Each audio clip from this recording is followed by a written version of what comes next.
Vous avez déjà eu cette impression bizarre, ce truc chelou qui vous prend au ventre quand vous regardez votre compte en banque le 28 du mois.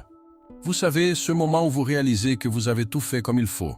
Vous avez géré vos thunes à la perfection. Vous avez évité les conneries. Vous avez même mis un peu de côté. Et pourtant, vous êtes toujours au même point qu'il y a 2 ans, voire 3, voire 5. C'est dingue, non.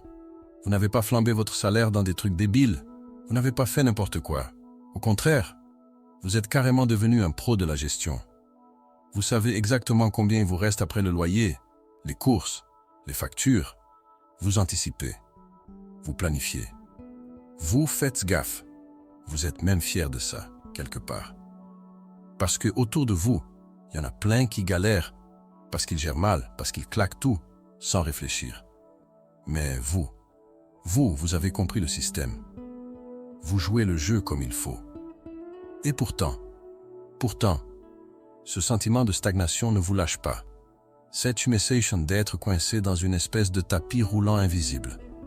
Vous bougez, vous avancez, vous faites tout ce qu'on vous a dit de faire, mais le paysage autour de vous ne change jamais.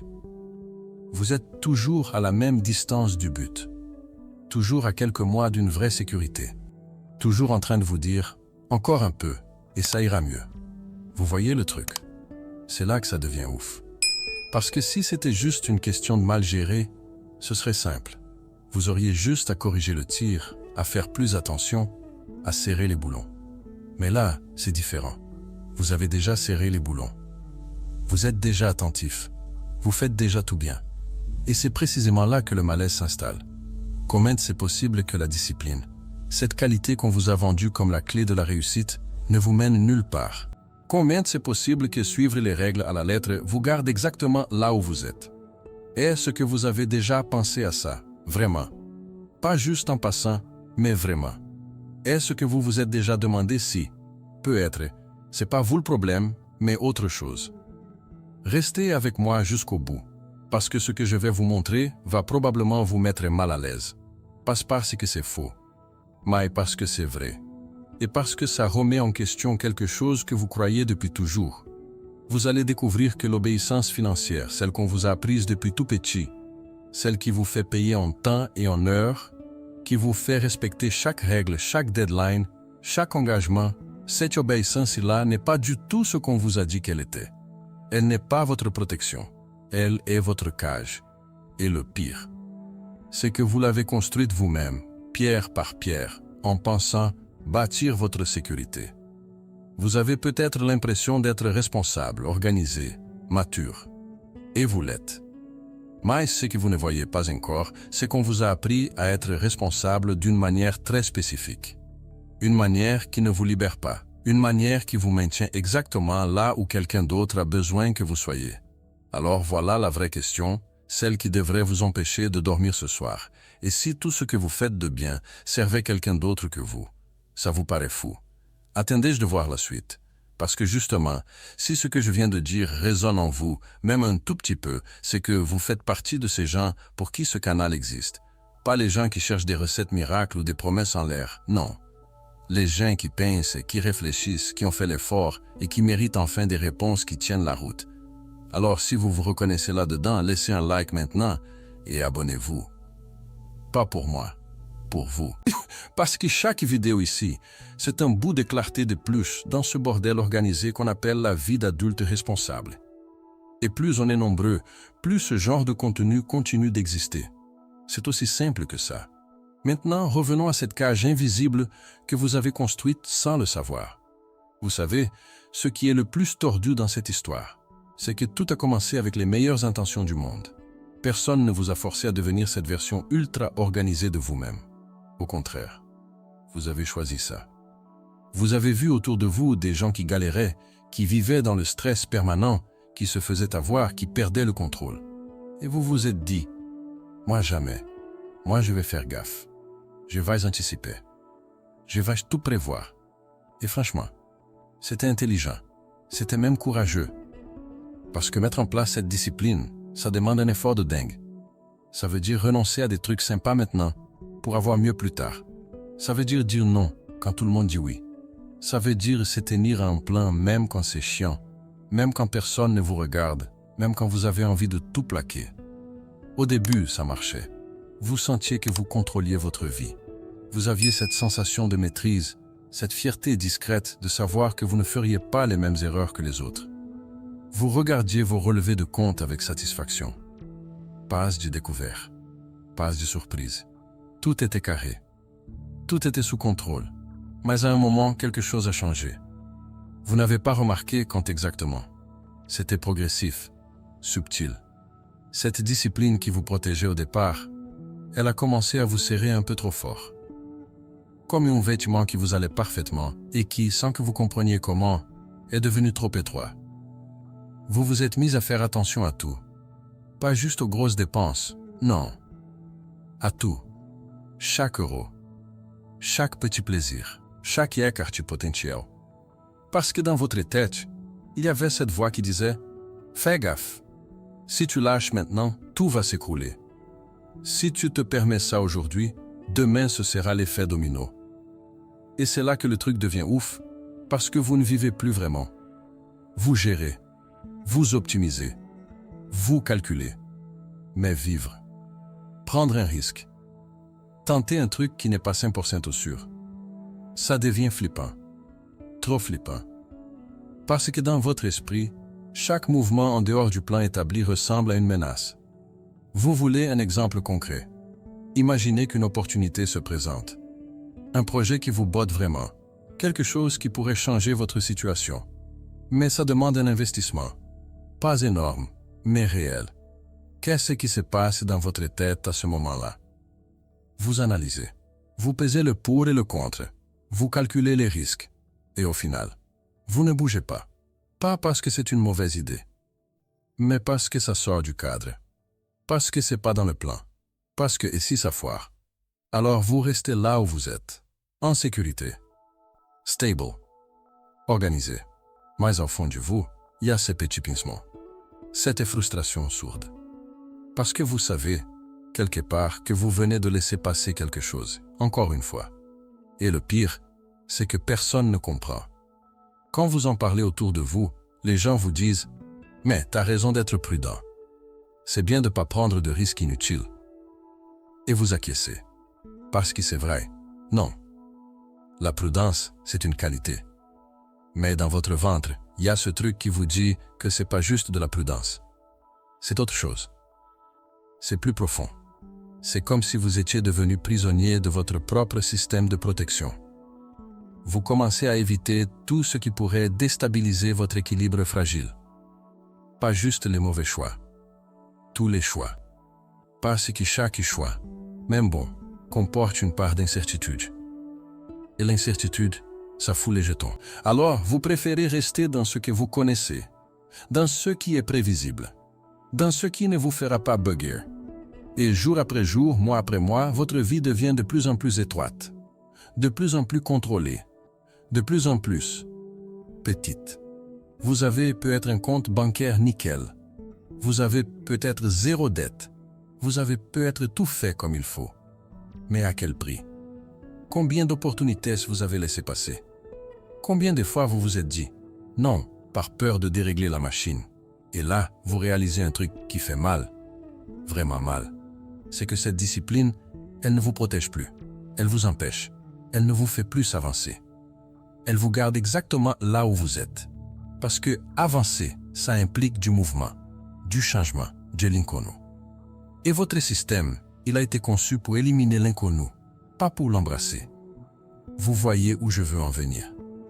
Cette autocobrança permanente, cette vigilance constante, cette rigidité mentale, c'est devenu votre quotidien. Et vous ne vous en rendez même plus compte. C'est devenu normal. Vous pensez que c'est ça, être responsable. Vous pensez que c'est ça, être mature. Mais en réalité, vous êtes juste coincé dans une version de vous-même qui a peur. Peur de l'erreur, peur de l'échec, peur du jugement, peur de tout perdre. Et le système, lui, il adore ça. Parce qu'une personne qui a peur de bouger, c'est une personne prévisible. Une personne contrôlable.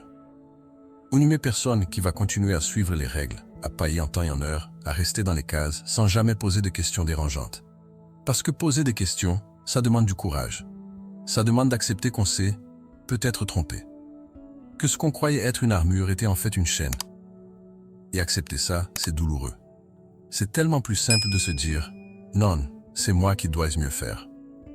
C'est moi qui dois encore plus me serrer la ceinture, encore plus anticiper, encore plus contrôler. » Sauf que non. Ce n'est pas vous le problème. C'est le modèle qu'on vous a vendu. Ce modèle qui vous dit que si vous êtes discipliné, obéissant, rigoureux, tout ira bien. Alors que dans les faits, tout ce que ça fait, c'est vous garder bien sagement à votre place. Maintenant, je veux aller encore plus profond dans ce truc, parce que ce que je vais vous montrer, c'est comment cette prison devient invisible. Comment elle se transforme en quelque chose qui ressemble tellement à de la responsabilité que vous ne voyez même plus la différence. Si tout ce que je viens de dire te parle, écris dans les commentaires. Je me reconnais là-dedans. Juste ça. Parce que je veux savoir combien on est à ressentir exactement la même chose. Parce que le truc le plus pervers dans tout ça, c'est pas juste que vous êtes coincé. C'est que vous avez honte de l'être. Vous avez honte de ressentir cette frustration, alors que, selon tous les critères objectifs, vous faites tout bien. Vous payez vos factures en temps et en heure. Vous n'avez jamais eu de découvert. Vous gérez votre budget comme un chef. Vous êtes fiable, stable, responsable. Alors pourquoi, bordel, vous sentez-vous aussi coincé? Et là, ça devient vraiment tordou. Parce que non seulement vous êtes frustré, mais en plus vous vous sentez coupable de l'être. Comme si cette frustration était un aveu d'échec personnel. Comme si ressentir, ça voulait dire que vous êtes ingrat, que vous ne savez pas apprécier ce que vous avez, que vous n'êtes jamais content. Vous vous dites, j'en ai qui ont vraiment des problèmes, qui vivent dans la galère, et moi je suis là à me plaindre alors que tout va bien. Mais c'est justement ça le piège. Parce que tout ne va pas bien. Pas vraiment. Votre vie est stable, certes. Mais elle est aussi figée. Vous avancez pas. Vous évoluez pas. Vous survivez dans une version propre et organisée de vous-même, mais vous vivez pas vraiment. Et reconnaître ça, c'est hyper difficile. Parce que ça veut dire admettre que toute cette discipline, tous ces efforts, toute cette rigueur, ne vous ont pas amené là où on vous avait promis qu'ils vous amèneraient. On vous a dit que si vous étiez sage, si vous suiviez les règles, si vous faisiez tout dans l'ordre, vous auriez votre récompense. La sécurité, la liberté financière, la tranquillité d'esprit. Mais la vérité, c'est que vous avez juste la sécurité de rester là où vous êtes. Rien de plus. Une espèce de plateau stable, mais sans perspective. Sans horizon. Juste cette sensation de tourner en rond dans un espace bien balisé. Et c'est épuisant. Vraiment. C'est épuisant de faire tout bien et de ne pas voir le résultat. C'est épuisant de te serrer la ceinture encore, et encore en te disant que bientôt, ça ira mieux. Et de réaliser que bientôt, arrive jamais. C'est épuisant de regarder autour de toi et de voir des gens qui prennent des risques, qui font des erreurs, qui gèrent mal et qui pourtant semblent avancer plus vite que toi. Et là, ton cerveau commence à bugger parce que ça va à l'encontre de tout ce qu'on t'a appris. On t'a dit que la discipline menait au succès. On t'a dit que la prudence était une vertu. On t'a dit que respecter les règles te protégerait. Mais dans les faits, tu te rends compte que tout ce que ça fait, c'est te maintenir dans une zone de confort inconfortable. Tu bouges pas. Tu progresses pas. Tu existes. C'est tout. Et le pire, c'est que personne comprend vraiment ce que tu ressens. Parce que de l'extérieur, tout a l'air nickel. T'as pas de dette. T'as pas de problème visible. T'es organisé, sérieux, fiable. Alors quand tu essayes d'exprimer ce malaise, les gens te regardent bizarre. Ils te disent « Mais de quoi tu te plains? T'as une situation stable, t'es pas dans la merde, tu gères bien ta life, et toi, tu te taises. » Parce que t'as l'impression que ton ressenti est pas valide, que t'as pas le droit de te sentir coincé alors que t'as tout fait correctement. Sauf que si. T'as totalement les droits. Parce que ce que tu ressens, c'est pas de l'ingratitude. C'est de la lucidité. T'es en train de réaliser, sans encore avoir tous les mots pour le dire, que le système dans lequel tu évolues n'a jamais été conçu pour te faire avancer. Il a été conçu pour que tu restes exactement là où tu es. Stable, prévisible, obéissant. Parce qu'un citoyen qui paye tout en temps et en heure, qui suit les règles sans broncher, qui se serre la ceinture sans poser de questions, qui intériorise ses échecs comme des fautes personnelles plutôt que comme des dysfonctionnements systémiques, c'est le citoyen parfait. pas pour toi, pour quelqu'un d'autre. Tu vois, toutes ces règles qu'on t'a apprises, elles servent à quelque chose, mais pas forcément à ce qu'on t'a dit. Elles servent à maintenir un ordre, à faire en sorte que les choses tournent de manière fluide et prévisible. Mais qui bénéficie vraiment de cet ordre? Toi. Ou ceux qui ont intérêt à ce que tu restes bien sagement dans ta case, à payer tes trucs, à pas bouger, à pas remettre en question le fonctionnement global. Et c'est là que ça devient ouf. Parce que ta discipline, elle devient une forme d'obéissance. Pas une obéissance forcée, non. Une obéissance volontaire. Pire encore, une obéissance fière. Parce que tu es convaincu que c'est toi qui contrôle, que c'est toi qui décide, que c'est toi qui gères. Mais en réalité, tu suis juste un script qu'on t'a donné il y a longtemps. Un script qui te dit quoi payer, comment épargner, ce qui est raisonnable, ce qui est risqué, ce qui est bien, ce qui est mal. Et tant que tu suis ce script, tu restes dans le jeu. Mais tu gagnes jamais. Parce que le jeu n'a pas été fait pour que tu gagnes. Il a été fait pour que tu continues à jouer. Indéfiniment. Sans jamais vraiment comprendre pourquoi tu te sens aussi bloqué alors que tu fais tout bien. Et cette révélation, elle fait mal. Parce que ça veut dire que tous ces efforts, toute cette rigueur, toute cette autodiscipline, on peut être servi à autre chose qu'à toi. Ça veut dire que tu as peut-être construit ta propre cage en pensant bâtir ta liberté. Et admettre ça, c'est violent. C'est remettre en question des années de croyance, des années de sacrifice, des années de « je fais ce qu'il faut ». Mais c'est aussi le début de quelque chose. Le début d'une prise de conscience. Le début d'une transformation. Parce que maintenant que tu commences à voir le truc, maintenant que tu commences à sentir que quelque chose cloche pas juste en toi, mais dans le modèle lui-même, tu peux commencer à poser les bonnes questions, les vraies, celles qui dérangent. Parce que la vérité, c'est que le problème n'a jamais été ta discipline. Le problème, c'est ce à quoi elle sert et à qui elle sert. Et une fois que tu comprends ça, tout change. Ta frustration devient légitime. Ton épuisement devient compréhensible. Et ta colère, si elle arrive, devient juste. Maintenant, je veux savoir un truc. Si ce que je viens de dire résonne en toi, si tu as déjà ressenti cette impression bizarre d'être prisonnier de ta propre organisation, écris dans les commentaires. Plus j'essaie d'être responsable, plus je me sens coincé. Juste ça. Parce que c'est important de réaliser qu'on n'est pas seul à ressentir ça. Que c'est pas une faiblesse. Que c'est un signe que ton cerveau commence à capter quelque chose que le système voulait pas que tu captes. Parce que maintenant on va aller encore plus loin. On va regarder en face comment ce système se protège lui-même. Comment il rend tout juste assez compliqué pour que tu puisses jamais vraiment comprendre pourquoi tu n'avances pas. Parce que maintenant, on va parler de ce qui se passe vraiment dans les coulisses. Ce truc que personne te dit. Ce truc qui explique pourquoi, même en faisant tout bien, tu n'arrives jamais vraiment à décoller.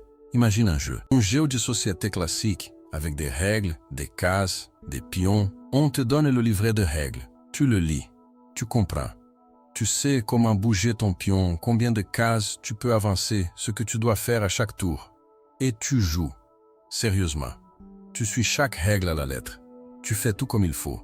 Mais après 10 tours, 20 tours, 50 tours, tu remarques un truc bizarre. T'as bougé. Ouais. Mais t'es pas vraiment avancé. Pas vraiment. Et là, tu te dis, c'est moi qui joue mal. Alors tu lis les règles encore une fois. Tu fais encore plus gaffe. Tu optimises chaque mouvement, mais le résultat reste le même. Et un jour, quelqu'un te montre un autre livret. Un livret que tu n'avais jamais vu. Celui qui explique le vrai fonctionnement du jeu. Celui qui dit, les règles du premier livret sont valides, mais elles ont été conçues pour que tu restes dans une zone spécifique du plateau. Pour avancer vraiment, il faut comprendre des mécanismes qui ne sont pas dans le livret de base. Et là, tout devient clair. C'était pas toi. C'était le jeu. Il n'était pas cassé.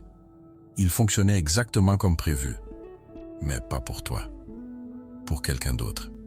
Et c'est exactement ce qui se passe avec la discipline financière. On te donne un ensemble de règles. Paye tes factures en temps et en heure. Évite les dettes. Mets de l'argent de côté. Sois prudent. Prévois. Organise-toi. Et ces règles, elles sont pas fausses. Elles marchent. Elles te protègent d'un certain type de galère. Elles t'empêchent de tomber dans des pièges évidents. Mais ce qu'on te dit pas, c'est que ces règles ont été faites pour un objectif très précis, te maintenir stable. Pas te faire avancer, te maintenir stable.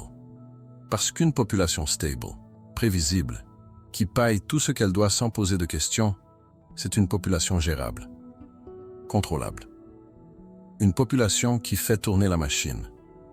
Alors oui, ta discipline financière te protège, mais elle te protège dans un cadre qu'on a défini pour toi. Et tant que tu restes dans ce cadre, tout va bien. Mais dès que tu veux sortir de ce cadre, dès que tu veux vraiment avancer, construire, créer, prendre de l'ampleur, là tes propres réflexes deviennent tes ennemis. Parce que ton cerveau te dit « Non, c'est risqué. Non, c'est pas prudent. Non, c'est pas dans le plan. » Et c'est là que le système te tient. Passe par la force, par ta propre mentalité, par tes propres peurs, par cette voix intérieure qui te dit qu'être responsable, c'est éviter le risque, que être mature, c'est rester dans les clous, que être intelligent, c'est suivre les règles. Sauf que non. Être intelligent, c'est comprendre à quoi servent les règles et pour qui elles ont été faites. Parce que toutes les règles ne sont pas neutres. Certaines sont faites pour te protéger. D'autres sont faites pour te garder à ta place. Prends un exemple simple. On te dit, mets de l'argent de côté. Cool. Sage conseil. Mais ensuite, on te donne un système d'épargne où ton argent dort tranquillement, rapporte presque rien, pendant que l'inflation bouffe ton pouvoir d'achat. Résultat, t'es prudent, t'épargnes, mais t'avances pas. Ton argent te stagne. Et toi aussi. Ou encore, on te dit, paye tout en temps et en heure. Excellent. Mais ensuite on te met dans un système où les échéances tombent pile au moment où tu as le moins de marge. Où chaque mois, t'es à calculer au centime près. Où toute ta discipline sert juste à pas te planter, pas à construire quelque chose. Tu vois le truc. C'est pas que les règles sont mauvaises. C'est qu'elles ont été pensées pour un résultat spécifique. Et ce résultat, c'est pas ton enrichissement. C'est ta stabilité, ta docilité, ta participation continue au système. Parce que si tu es tout le temps en train de jongler avec tes factures, même si tu les payes bien, t'as pas le temps de lever la tête. T'as pas le temps de te poser des vraies questions. Pourquoi je travaille autant et j'ai si peu de marge? Ou pourquoi mon pouvoir d'achat diminue alors que je gagne plus qu'avant? Ou pourquoi ceux qui prennent des risques semblent mieux s'en sortir que moi qui fais tout bien? Ces questions-là, elles sont dangereuses. Pas pour toi, pour le système. Parce que dès que tu commences à les poser, tu sors du script. Tu commences à voir les failles, les incohérences, les manipulations subtiles. Et c'est pour ça que tout est fait pour que tu les poses jamais. On te met dans un état permanent de gestion, de contrôle, d'anticipation. Comme ça, tu es tout le temps occupé, tout le temps en train de calculer, de prévoir, de gérer. T'as pas le temps de prendre du recul. T'as pas le temps de voir la vue d'ensemble. Et tôt ou par hasard, tu commences à ressentir ce malaise, ce décalage entre tes efforts et tes résultats. Qu'est-ce qu'on te dit? C'est toi. T'as pas assez épargné. T'as pas assez anticipé. T'aurais dû faire plus gaffe. Et toi, tu y crois. Parce que c'est plus simple de penser que t'es pas assez bon plutôt que d'admettre que le jeu est truqué. Et c'est ça, la vraie révélation. C'est pas que t'es nul. C'est pas que t'as mal fait. C'est que tu joues à un jeu dont on t'a donné qu'une partie des règles. Les règles qui te permettent de survivre dans le cadre, mais pas celles qui te permettent de sortir du cadre. Et maintenant que tu sais ça, maintenant que t'as capté le truc, tout ce que tu ressens depuis des mois, des années peut-être, tout ça prend enfin du sens. C'était pas dans ta tête. C'était pas de l'ingratitude. C'était pas de la faiblesse. C'était juste de la lucidité qui essayait de percer à travers le brouillard. Toutes ces fois où tu as senti que quelque chose clochait, où tu avais l'impression de tourner en rond, où tu te demandais pourquoi ça avançait pas malgré tous tes efforts, c'était pas des signes d'échec. C'était des signaux d'alarme. Ton cerveau qui te disait « Hey, il y a un truc qui va pas dans l'équation ». Et la vérité, c'est que ces décisions que tu as prises, ces choix prudents, ces sacrifices que tu as faits, ils étaient logiques, vraiment. Dans le contexte qu'on t'avait donné, ils faisaient totalement sens. T'avais pas les bonnes infos. T'avais pas la vision complète. Alors t'as fait de ton mieux avec ce que t'avais. Et personne ne peut te reprocher ça. Mais maintenant que tu commences à voir le tableau complet, Maintenant que tu comprends que ta discipline a été exploitée plutôt que récompensée, tu peux arrêter de te blâmer. Tu peux arrêter de penser que c'est toi le problème. Parce que c'est pas toi. Ça l'a jamais été. Le problème, c'est un système qui valorise ton obéissance plus que ta liberté. Qui célèbre ta stabilité plus que ton évolution.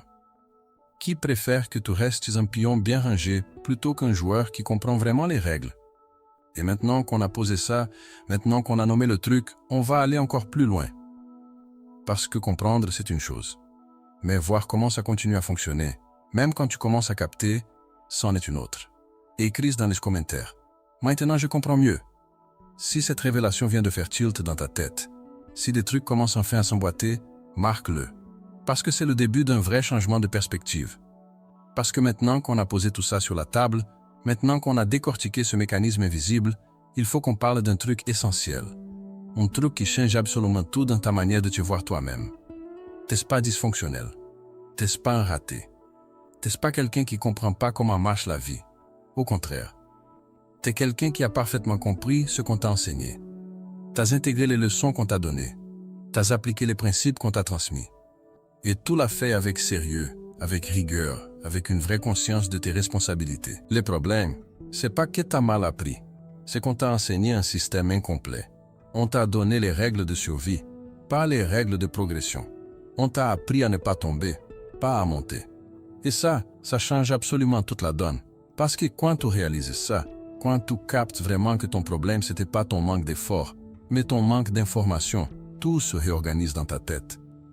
Toutes ces années où tu t'es tapé dessus en te disant « j'aurais dû faire mieux, j'aurais dû voir ça venir, j'aurais dû comprendre plus vite », tout ça s'effondre. Parce que comment tu pouvais faire mieux avec des données incomplètes? Comment tu pouvais voir venir un truc qu'on t'avait caché? Comment tu pouvais comprendre plus vite un système qu'on t'avait volontairement expliqué de manière partielle? C'est comme si on t'avait donné une carte avec seulement la moitié des rues marquées et qu'ensuite on te reprochait de te perdre. Mais pourquoi t'as pas pris ce chemin? Parce qu'il n'était pas sur ma putain de carte. Voilà pourquoi. Et maintenant que tu sais ça, maintenant que tu vois que la carte était incomplète dès le départ, tu peux arrêter de te blâmer pour les détours que t'as pris. Et ça, c'est hyper puissant. Parce que ça veut dire que tout ce poids que tu portais, toute cette culpabilité, toute cette honte silencieuse de ne pas avoir réussi malgré tes efforts, tout ça peut se déposer. Tu peux le lâcher. Parce que c'était pas à toi de le porter. Jamais. Mais attention, comprendre ça, c'est pas juste un soulagement émotionnel. C'est aussi une transformation profonde de ta mentalité. Parce que maintenant, tout ce que tu croyais savoir sur l'argent, sur le travail, sur les décisions financières, tout ça doit être réévalué à la lumière de ce que tu viens de comprendre. Cette idée que la discipline financière seule suffit. Fini. Cette croyance que suivre les règles garantit le succès. Morte. Cette conviction que si tu fais tout bien, tout ira bien. Explosé. Parce que maintenant tu sais. Tu sais que le jeu est plus complexe que ce qu'on t'avait dit. Que les règles ont des exceptions. Que la prudence peut devenir une prison si elle n'est pas accompagnée de compréhension. Et là, quelque chose de dingue se passe. Toutes tes décisions passées, celles que tu regrettais, celles qui te faisaient mal quand tu y pensais, elles prennent une nouvelle couleur. Tu as refusé cette opportunité parce que ça semblait risqué. Normal, on t'avait appris que le risque était l'ennemi. Tu as choisi la sécurité plutôt que le potentiel. Logique, on t'avait dit que la sécurité était la priorité absolue. Tu es resté dans ta zone de confort financier même quand ça a stagné. Évidemment, on t'avait conditionné à voir tout mouvement comme une menace. Ces choix, ils n'étaient pas stupides. Ils étaient cohérents avec ce qu'on t'avait enseigné. Le problème, c'est pas tes choix. C'est l'enseignement. C'est le cadre de référence qu'on t'avait donné. Et maintenant que tu vois le cadre complet, maintenant que tu comprends les vraies règles du jeu, tu peux commencer à prendre des décisions différentes. Parce que c'est ça que ça change, au fond. Ça change pas ton passé. Ton passé reste ce qu'il est. Mais ça change complètement ton futur. Ça change ta capacité à analyser une situation. Ça change ta manière d'évaluer un risque. Ça change ton rapport à l'obéissance financière. Avant, tu suivais les règles parce que c'était ce qu'il fallait faire. Maintenant, tu peux te demander pourquoi cette règle existe? À qui elle profite? Est-ce qu'elle sert mes intérêts ou ceux du système? Est-ce que c'est une règle de protection ou une règle de contrôle? Et ces questions, elles sont révolutionnaires. Pas au sens politique du terme, mais au sens psychologique. Parce qu'elle transforme un sujet obéissant en un acteur conscient. Quelqu'un qui choisit activement plutôt que quelqu'un qui suit passivement. Et c'est là que tout bascule. Parce qu'une personne qui comprend pourquoi elle fait les choses, c'est une personne qui peut adapter son comportement. Une personne qui peut identifier quand la prudence est nécessaire et quand elle devient une limitation. Une personne qui peut faire la différence entre une règle qui la protège et une règle qui l'enferme. Et ça, personne ne peut te l'enlever maintenant. Cette compréhension, elle est à toi. Elle fait partie de toi. Même si tu retombes dans tes vieux réflexes parfois, même si tu doutes encore, même si c'est pas toujours clair dans ta tête, cette graine de lucidité a été plantée. Et elle va continuer à grandir. Parce que maintenant, chaque fois que tu vas ressentir ces malaises, cette sensation bizarre de faire tout bien sans avancer, tu sauras d'où ça vient. Tu sauras que c'est pas toi. Que c'est le système qui te rappelle gentiment de rester à ta place. Et tu pourras choisir, consciemment, de continuer à obéir ou de commencer à comprendre. Et ça change absolument tout dans ta relation avec l'argent, avec le travail, avec tes choix de vie. Parce que tu n'es plus en train de subir aveuglément. Tu es en train de voir, de vraiment voir, les mécanismes, les intentions, les bénéficiaires réels de certaines règles. Et voir, c'est le début de la liberté. Pas la liberté financière au sens classique du terme. La liberté mentale. La liberté de comprendre ce qui se joue vraiment. La liberté de ne plus intérioriser l'échec comme une faute personnelle quand c'est en fait un dysfonctionnement systémique. Parce que c'est ça, la vraie transformation. C'est pas devenir riche du jour au lendemain. C'est devenir lucide. C'est arrêter de jouer un jeu truqué en pensant que le problème, c'est ta manière de jouer. C'est réaliser que tu as été un joueur exemplaire dans un jeu qui n'était pas fait pour que tu gagnes. Et maintenant que tu le sais, maintenant que tu l'as vu, tu peux pas faire comme si tu l'avais pas vu. C'est impossible. Cette prise de conscience, elle est irréversible. Elle va continuer à travailler dans ta tête, à réorganiser tes croyances, à questionner tes automatismes. Et c'est exactement ce qu'il faut. Parce que la vraie bataille, elle n'est pas dans ton portefeuille. Elle est dans ta tête. Dans ta manière de comprendre le monde financier. Dans ta capacité à distinguer ce qui est vraiment dans ton intérêt et ce qui sert le système. Et ça, personne ne peut le faire à ta place. Personne ne peut te donner cette clarté toute faite. Elle doit venir de l'intérieur. De ta propre réflexion. De ta propre réflexion. De tes propres questions. Mais maintenant, tu as le cadre. Tu as les outils de pensée. Tu as le recul nécessaire pour commencer à voir les choses différemment. Pour arrêter de te taper des sous et commencer à analyser froidement ce qui se joue vraiment. Parce que la discipline, elle n'est pas ton ennemi. Elle devient ton ennemi quand elle est appliquée sans discernement, quand elle se transforme en rigidité aveugle, quand elle ne sert plus à te contrôler ou à te protéger. Mais utilisée avec lucidité, avec compréhension, avec conscience du contexte, elle redevient ce qu'elle aurait toujours dû être, un outil, pas une prison. Si tu as l'impression que quelque chose vient de se débloquer dans ta tête, en lisant tout ça, écris dans les commentaires. Ma perspective vient de changer. Parce que c'est important de marquer ce moment. Ces moments où tu passes de « je dois faire mieux » à « je dois se comprendre mieux ». Et maintenant qu'on a posé tout ça, maintenant qu'on a redéfini ce que ça veut dire d'être discipliné dans un système qui exploite cette discipline, on va regarder ensemble ce qui se passe quand tu commences vraiment à poser les questions que le système ne veut pas que tu poses. Parce que voilà, on arrive au bout de ce truc ensemble, et si tu es encore là maintenant, c'est que quelque chose a résonné. C'est que tu as reconnu des trucs en toi. Des sensations que tu n'arrivais pas à nommer. Des malaises que tu n'osais pas exprimer. Et ça veut dire qu'on est sur la même longueur d'onde. Ce canal, il existe exactement pour ça. Pour décortiquer ces mécanismes invisibles. Pour mettre des mots sur ce que tu ressens, mais que personne autour de toi comprend vraiment. Pour te donner cette clarté qui manque dans un monde qui préfère que tu restes confus, occupé et surtout obéissant. Alors si ce genre de contenu te parle et si tu as envie de continuer à creuser, à comprendre, à voir les choses sous un autre angle, abonne-toi, sérieusement. Parce que chaque semaine, on va plus loin. On démonte d'autres croyances. On explore d'autres facettes de ce système qui nous garde tous bien sagement à notre place. Et là, maintenant, si tu es arrivé jusqu'ici, si tu as tenu ces quelques minutes avec moi pour aller au fond de cette réflexion, écris dans les commentaires. Je suis allé jusqu'au bout. Juste ça. Parce que ça me montre qu'on est aligné, que ce contenu fait ce qu'il est censé faire. Et puis, franchement, Ça fait du bien de savoir qu'on n'est pas seul à se poser ces questions. Et bien sûr, si ce que tu as entendu aujourd'hui a du sens pour toi, clique sur le like. Pas par obligation, mais parce que ça aide vraiment à faire circuler ce genre de messages auprès de gens qui en ont besoin. Des gens comme toi, qui font tout bien, qui suivent les règles et qui méritent enfin de comprendre pourquoi ça avance pas comme prévu. Et maintenant, si tu as envie de continuer sur cette lancée, j'ai un autre contenu juste ici qui creuse encore plus profond sur ces mécanismes psychologiques qu'on te vend comme normaux, mais qui sont en fait des pièges bien pensés. Clique dessus. Et on continue ensemble par là. Parce que maintenant que tu as commencé à voir, il n'y a plus moyen de revenir en arrière. Et c'est exactement ce qu'il faut.